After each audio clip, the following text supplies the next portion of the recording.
Is Donald Trump a Christian or not? Now, many evangelicals seem to think so, and they've thrown their support behind him under the impression that he is. And he has said directly, I'm a Christian, which seems to settle it. Now, some have said he denied it, but recently he seemed to settle things, but in kind of an odd way. Welcome to One Life Network, everyone. I'm Brett, and I've been a pastor a long time. And at One Life, we're passionate about exploring cultural conversations from a Christ-centered worldview with people who believe and those who don't believe. And if that sounds like something you'd like to engage in, please hit like and subscribe and leave us a comment. Now, Jesus told a parable to remind us all that his true followers won't be revealed until the end.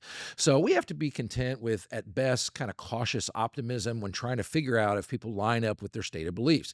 And that's where I actually kind of feel for Donald Trump, really a sense of compassion, just as a human being, not as a politician or celebrity or anything. The reason is because he seems to lack a fundamental grasp of the gospel itself. You really don't get it, do you? Check out what he said soon after the attempt on his life. If I'm good, I'm going to heaven. And if I'm bad, I'm going to someplace else, like over there, right?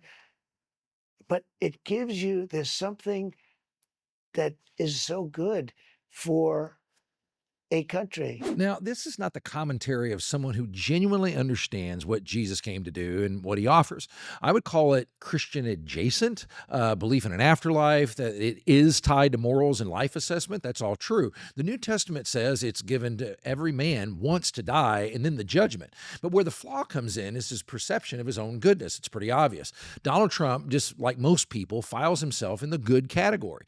Now, what's ironic and telling about that whole thing is there's a whole lot of people out there would not file him in the good category. Not a chance. I'm not saying they're right. I'm just saying there's an interesting difference between self-assessment and those on the outside.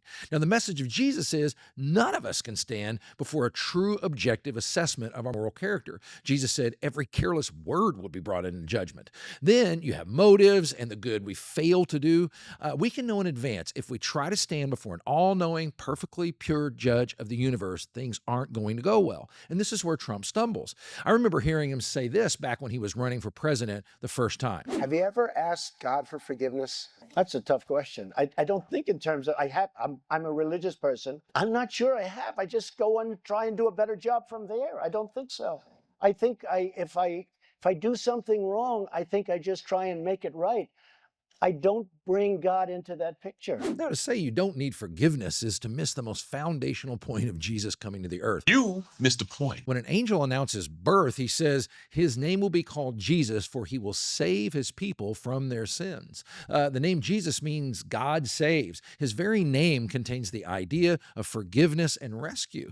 But he won't rescue anyone who doesn't know he needs to be rescued. And that's not just Donald Trump, that's all of us. The entry into a relationship with Jesus begins with understanding I need that relationship with Jesus.